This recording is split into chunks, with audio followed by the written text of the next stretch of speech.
Congrats! You just unlocked Dragon's Dungeon. This mode is similar to Boss Hunt, but now you get to play with another player instead of against them. You will use a similar strategy as you did in Boss Hunt. You want to level up as much as possible so that you are strong enough to kill the boss. But now you want to share the map with your partner so that you both get plenty of XP. There are a few options, but as long as you are consistent on each floor, your partner won't care. After you kill the boss, you get to pick the next hunter and do it again. Each time the boss gains more HP and you have a little bit less time to kill it. This means you need to save your best hunters for the harder floors to keep progressing. To keep things interesting, some floors have special modifiers. On floor 2, all of the monsters have 200% HP. This means that hunters who kill fast are useful. Hunters with Death Strike are great for these floors. Floor 3 has no heal pad, so bringing a hunter who can heal themselves like Vlad or Lifestealer is a good choice. Other options are hunters with regen or lifesteal perks. Floor 4 is deceptively hard. Its restriction is 50% reduced XP. This makes it harder than floor 8. You will need to bring hunters that do well even with low levels. You can also bring hunters with insanely high DPS or who buff your partner's damage. Many players will use Mad Doctor on 4. He is able to solo it, but it's obviously better if your partner helps. The last debuff that you should be aware of is floors that do not allow any healing. The first one is floor 6. This means you should avoid hunters like Vlad or Frankie as you are completely wasting their abilities. Instead, you should focus on skills like damage reduction, dodge, or movement speed and distance. Floor 6 can be difficult if you do not have a good hunter, but once you get the hang of it, you'll be fine. Head to the boss when there is 1 minute and 30 seconds remaining. This means XP is very important. Every time you level up, you get a skill to pick as you already know, but it also increases your damage and HP by 10%.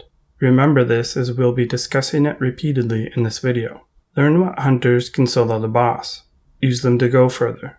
If you can do 5 floors every time, that is much better than failing on 3 because you saved your best hunters for later. Some examples of hunters who can solo are Disease Hunters, Mad Doctor, Plague Rat, and Tiki Tiki. Poison Hunters like Plague Doctor, Huntalisk, and Skullmaster. Very high DPS hunters such as Ninja, Engineer, or Phantom. Unique hunters like Mummy, Mutant Turtle, and Arachno. When you are just starting out, you will struggle. That's expected. But you should also be gaining gems and gear as you play, and equipping and upgrading the gear to get even stronger. With enough gear upgrades, some of the hunters who couldn't kill the boss before can now do so, allowing to move your better hunters to higher floors. When you look at gear stats, you might think it's worthless. It is not. Remember that each time we level up, we get 10% of our damage and HP increased. This increase includes HP and damage from gear and perks. So if you have 5 damage on your gear, it is worth 28 damage at level 20. We go from 124 damage without gear to 152 damage with gear, and that's just 5 damage. If we have the Epic Yeti set, it gives 75 damage. That winds up being 450 extra damage at level 20. See how big of a deal gear is? XP on gear means you level up faster. As you can see from this chart by Aritas, if you only make it to level 10, you only gain 200% damage from your gear. At level 15, you'll gain 400%. But if you make it to level 20, you gain 600% extra damage. Even if you just relabeled XP, it suddenly would become more desirable to players. Increases HP and damage by 25%. Sounds pretty good now, right? For more information on how gear stats work, please see my video Hunt Royale Dungeon Skill Tier List. If you want to know how the set bonuses work, please see my video The Complete Guide to Poison, Fire, and Tentacles. Do not buy gear. Let me repeat that. Do not buy gear. When you first start doing dungeons, you will begin to get dungeon gems, and the gear from the store will look very enticing, but don't fall for it. It's not worth it. For starters, when you sell gear, you only get 10% of the cost returned. You just turned 2,000 gems into 200 for an item that you won't keep long term. Second, it may feel slow at the start, but gear drops often enough. Just upgrade the gear you get. If you get an epic drop, congrats! You just got the best gear for that dungeon. Now sell it.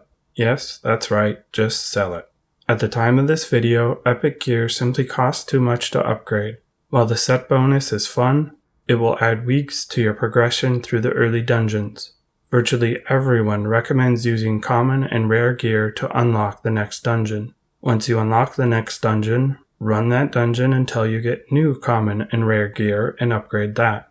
Sell your old gear as needed to keep upgrading. These are the requirements for unlocking the next dungeon.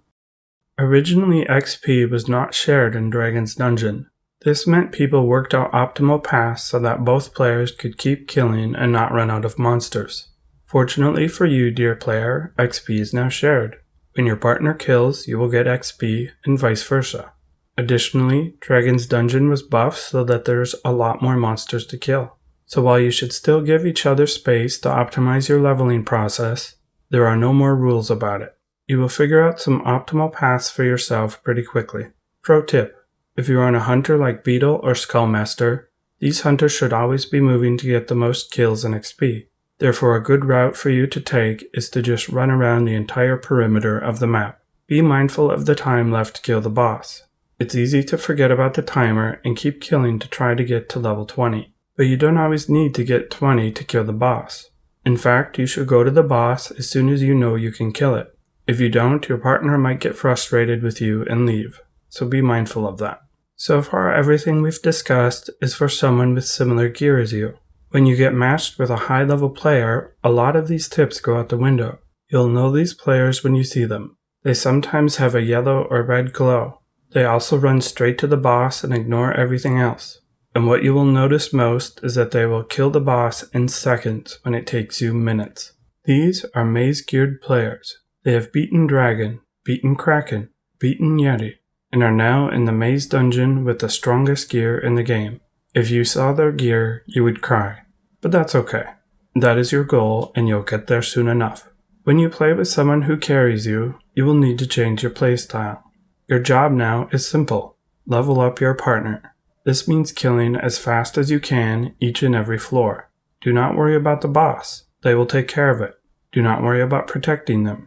Their gear is strong enough that they are very unlikely to die. The other thing you need to do is to pick your hunters quickly. When you are playing alone or with someone who has similar gear to you, your hunter selections are very important. You don't want to bring a hunter that will make you lose the next floor.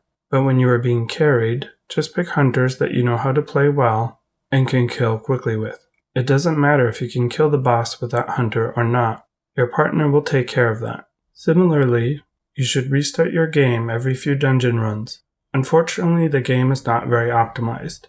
So after a few games, you'll notice that your loading screen takes a little bit longer each run until finally you'll be staring at the loading screen for 10 seconds between floors. The problem is that your partner has to sit there and wait for you. So just like picking your hunters, if you make them wait too long with excessive loading times, you're making their dungeon run 2 or 3 times as long. Many players will just leave the game because you took too long and now you are stuck alone or with a bot that can be pretty stupid sometimes, causing you to fail. To speed up your grind, you should definitely find an active clan. On Discord, you will find dozens of active clans to pick from who will run with you, give you tips, and there's a weekly clan chest that has fantastic rewards that you definitely do not want to miss out on. The other thing that you absolutely need to do is to join Discord. First, the official Discord has more information about this game than you can possibly imagine. Second, there are several Discords that specialize in helping new players. Go join their servers and your grind will go much faster. So let's go over the main points again. Dungeon may look overwhelming when you first walk inside, but it's not. It just takes patience and learning, a little gear, and getting more hunters. Be mindful of the debuffs of each floor. Until you get used to it, you'll probably do stupid stuff like bring Lifestealer on floor 6. Learn what hunters can solo even without gear. You'll want to use them every run to get as far as you can, and when you are stronger, you'll want to move them to the higher levels. Get familiar with how much time each hunter needs to kill the boss. It sucks to look at the clock and realize you only have 30 seconds left and wind up losing the game because you weren't paying attention. Gear is important. Upgrade what you get. It may look weak, but it's really not, and when you upgrade it, you'll see how strong it really is. Don't buy gear. For real, don't buy gear. You'll get plenty of drops as you work towards the next dungeon. Be kind to your partner. Do what you can to make the run better for both of you. If you are getting carried, avoid the boss, kill fast, and do what you can to speed up their run by picking your hunters quickly, and remember to restart your game to keep it optimized. And most importantly, have fun. This is the meat of Hunt Royale. If you don't like dungeons, you probably won't enjoy the journey ahead of you. Although you should try to get maze gear before you make up your mind. Maze gear is a game changer. Every hunter gets at least 10 times stronger. You'll love it. Is there anything I didn't cover in this video that you want to know? Do you disagree with anything I said? Leave a comment below. I want to thank all of my community supporters for their continued assistance in making videos like these. It would not be possible without their help. If you enjoy my content, please consider joining them. Please like and subscribe for more mobile gaming videos like this. I'll see you tomorrow. Maybe. Papa Kicks out! All of my videos have a free redeemable code hidden in them. Where do you think I hid it in this video? On the Grim Reaper video, I showed one of the daily maps for the hard mode maze. At the bottom is a URL for how to create the maze maps. I replaced this URL with one of my own, kicksgaming.com/about.html. Unfortunately, if you go to that link, it gives a 404 not found error. This was not intended. Instead, it was supposed to be kicksgaming.com/about/. Going to that page was a blank website, or so it appeared. The code was actually hidden there on white text on white background. If you select the text, you can see it. However, you can also use the view source command in order to see it. And that's it. If you watch the clan boss video and look at the hints compared to where it was hidden, you can see how the hints made sense.